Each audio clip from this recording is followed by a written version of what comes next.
Alrighty, so I want to ask you a question. What do Jeff Buckley, Don't Dream It's Over by The Crowded House, and me all have in common? Well, if you chose the answer is that we all think that it's never over and that it's never too far gone on your info product offer, then you'd be correct. Because in this video, I'm going to be talking about why it's never over with your info product. If you are losing revenue, if you feel like you can't get back to those months where you used to be making so much money with your coaching program, I want to tell you that it's never over. You can get back there. It's just a few, mainly three things that are stopping you and holding you back from being able to reach those numbers that you used to be doing and scaling beyond them, especially. This is how we scale beyond the top numbers that we used to be doing, the top revenue numbers each month. This video is going to explain exactly why your offer's probably stagnated, 99% chance why, and then it's going to be explaining how you can fix those issues. All right, number one, fix your offer. Oh my goodness, this is probably the most important part of this video. If you walk away from this, watching this entire thing and you don't keep anything except this, I'll be happy, because this is honestly the most important part. In 2026, most niches are pretty saturated when it comes to selling coaching programs. So your offer needs to be extremely desirable. It needs to stand out from the crowd. It needs to catch someone's attention.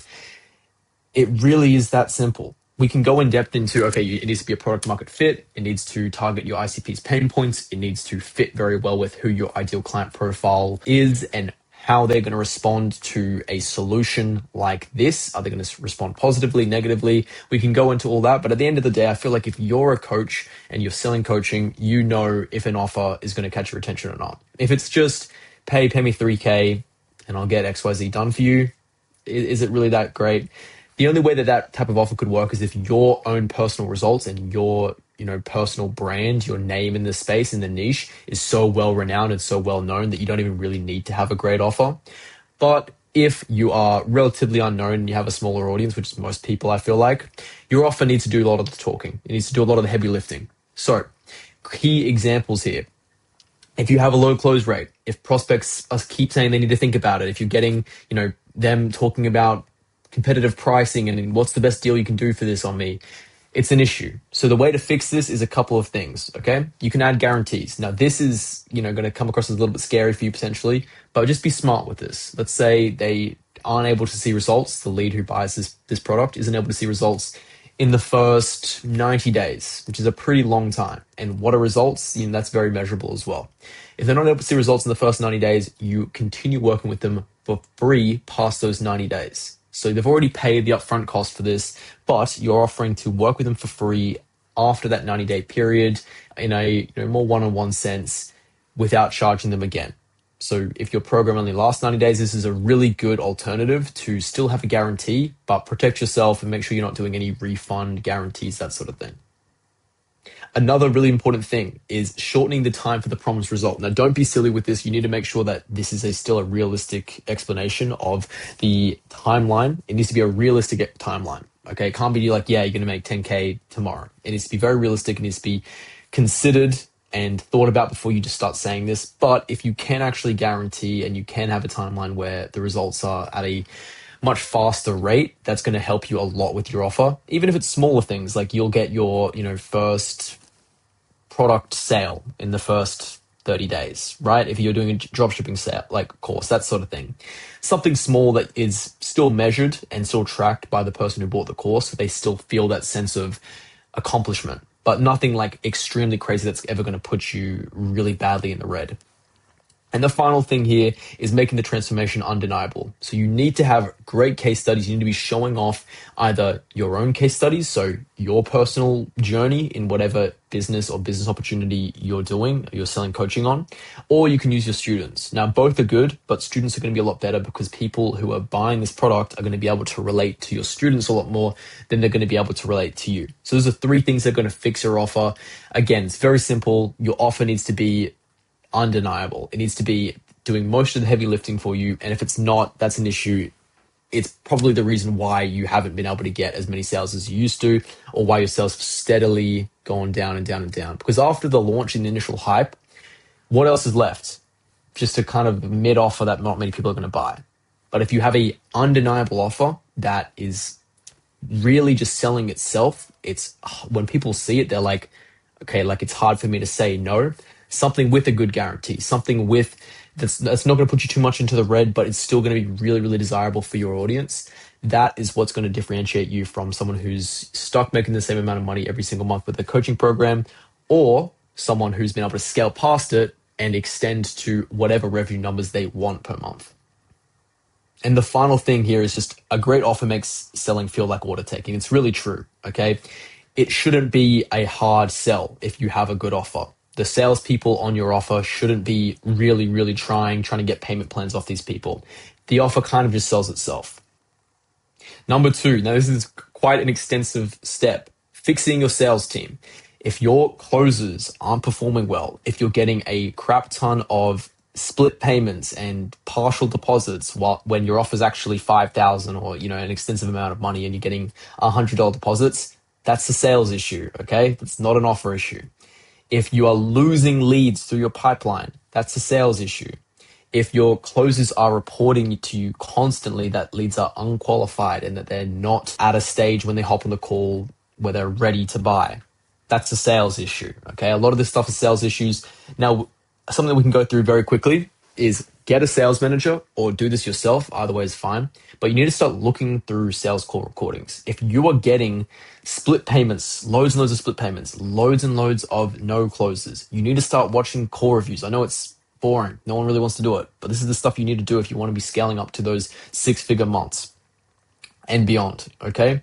This is how you fix your sales funnel. This is how you're able to scale past the barrier and the plateau that you've been at for so long. It's actually getting down in the weeds and trying to fix these issues yourself or employing someone else to do this for you. My agency does that sort of thing. Anyway, in terms of the sales team, you need to be, like I said, start watching sales calls. Are your closers competent? That's a really important question. Do you even know who hired them? Is your sales manager just off doing his own thing while you're there struggling to make rent this month because your offer's underperforming? These are things you need to start looking over. Like I said, call recordings weekly. You need to be making sure that your closers are getting better. They're role-playing, objection handling every day. You have making sure that you have proven SOPs for your closers, proven frameworks. Again, this is what a sales manager usually does, but if you don't have one, you need to be on this yourself. And then very importantly, are you tracking every single metric inside your business? Are you tracking the show rate, the close rate? What's the average deal size per closer? Has the average deal size per closer gone down recently? As in they're selling more deposits and split payments. Very important things that you need to look at. And again, the last part here, closers who can't close are expensive in ways that don't show up in the salary line, meaning that they're losing you money every month. Okay, if you don't have the right sales team, and I'm just talking about closers here, this is not even mentioning the fact that if your DM setters and your appointment setters are trash, you're losing leads on the front end. Okay, it's kind of easy to get good leads and get good salespeople. You just need to make sure you're getting them from the right place and you're vetting them well. It's pretty easy to get competent people. Yes, it does take some time and it does take some connections to get there. But like I said, if you're taking the time to actually make sure your sales team is switched on, there's good appointment setters who are qualifying your leads, there's good closers who are going across the finish line and they're closing the deals without getting a $1,500 15 split pay across 27 months craziness, then your offer is going to do well. If it's not doing those things and it's actually tracking well, okay? It's that simple, realistically. And the final part here is fixing your content. Now, if you were posting educational content while you were making good money with your offer, and then you switched up, you started chasing virality, and your qualified leads goes down the toilet, you're not getting barely as many people booking a call in, and when they are booking a call in, they're like, you're wondering how these people even manage to get a phone and operate it. They're very unqualified. Then that is a issue due to your content. Because if you switch your content to more viral, chasing virality, essentially, and not posting educational content, you're going to attract leads who are only watching you for entertainment purposes, not educational purposes. Very simple. Other thing is if you've just been posting on Instagram for too long and you haven't explored other options like YouTube, like going through and looking at what are the best alternatives to just posting reels every day. So posting long form videos, a great alternative, something that's going to actually acquire a new audience that are more qualified than Instagram Reels. If you haven't done these things and you're just stuck in your ways and you've even started chasing sort of virality with your content, that's an issue. That's something you need to fix. And if you've always been posting entertainment content, then you've probably never been able to make that much money with your info product. So my best advice to you would be to switch that and start posting educational content. Now, what's educational content? Look at your niche, look at your ICP, understand who that is, understand what their pain points are, and then make content for them to fix their pain points. It's that simple.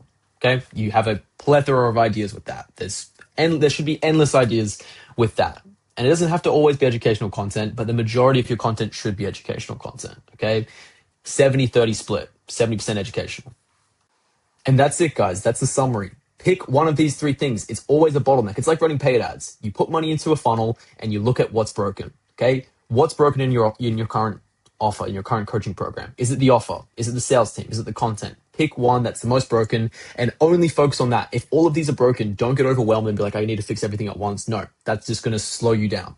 Pick one, go put all of your effort and emphasis on fixing that one issue, and then look back. Is it fixed? Now I can move on to the second one. Bam, bam, bam.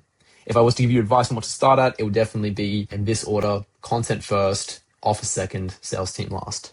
Obviously, they're all important though. Now, if you're wanting someone to essentially audit this for you, I'm offering a free coaching offer audit or coaching funnel audit for everyone who clicks the link below and books a call in with my agency. We are offering free audits. So if that's something that you're interested in and you're currently wondering how to improve your sales funnel, book a call in below. It's completely free and we'll do a full sales funnel audit for you.